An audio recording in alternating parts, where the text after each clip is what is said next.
Hello again. I said yesterday that without the pandemic to talk about, Boris Johnson might find that conversations with ordinary people might turn to other matters, such as the cost of living, for example, and the way in which the government's policies were forcing inflation to rise. Lo and behold, that very topic was raised at a Downing Street press conference on Tuesday night, and Johnson looked incapable of responding in a sensible and coherent fashion.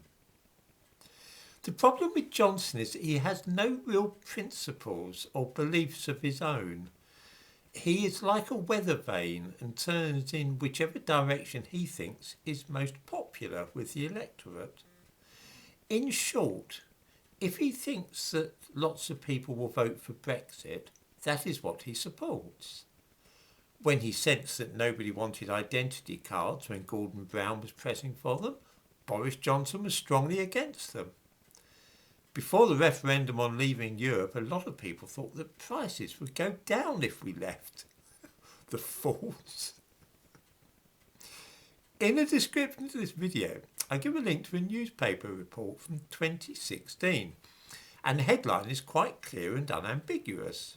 It says, Boris Johnson and Michael Gove today promised to scrap VAT on household energy bills if Britain backs Brexit. There you are, a solid pledge from our soon-to-be Prime Minister. He said, fuel bills will be lower for everyone. Hurrah! What else? We'll have more money to spend on our priorities, wages will be higher, and fuel bills will be lower.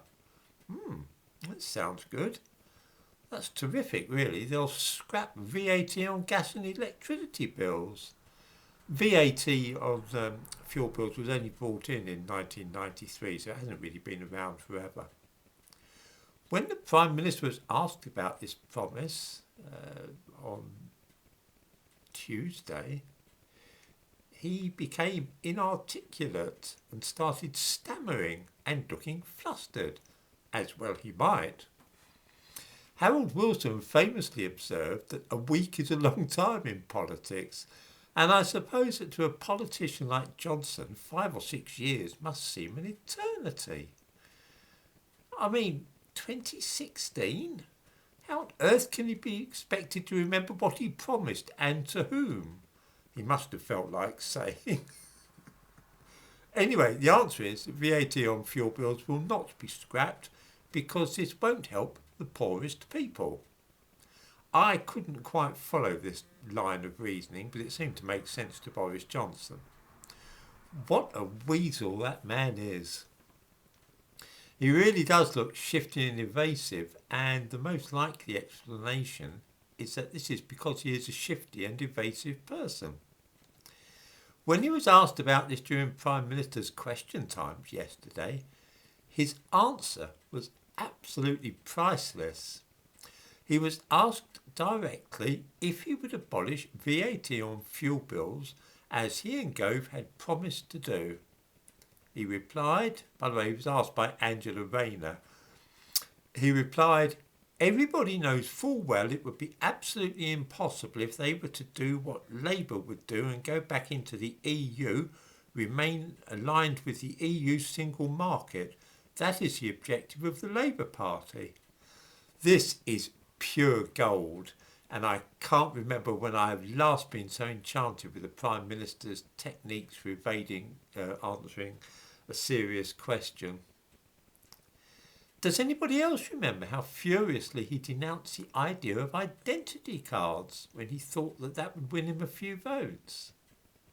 He wrote in newspapers and magazines what a terrible and un-English idea it was and how he would never carry one.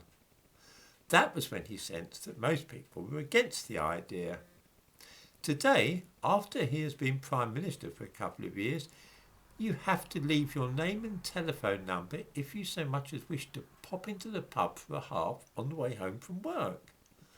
All the track and trace, vaccine passports and all the rest of it is gradually turning into the introduction of ID cards in another guise. It is quite masterful And much as I loathe Boris Johnson, I have to admire the sheer nerve of the man. Unless I'm very much mistaken, this is the first crack in the wall.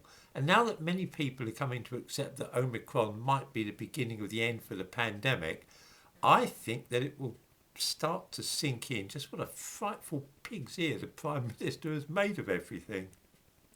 Specifically, in April, we are going to see fuel bills shoot up by 50% when the price cap is removed. And also by that time, the rate of inflation will be rocketing up. I suppose I don't need to explain that increased gas prices will mean that everything like bread will cost more to bake and that food prices are going to go through the roof. I think Boris Johnson's going to have quite a bit of explaining to do over the next few months.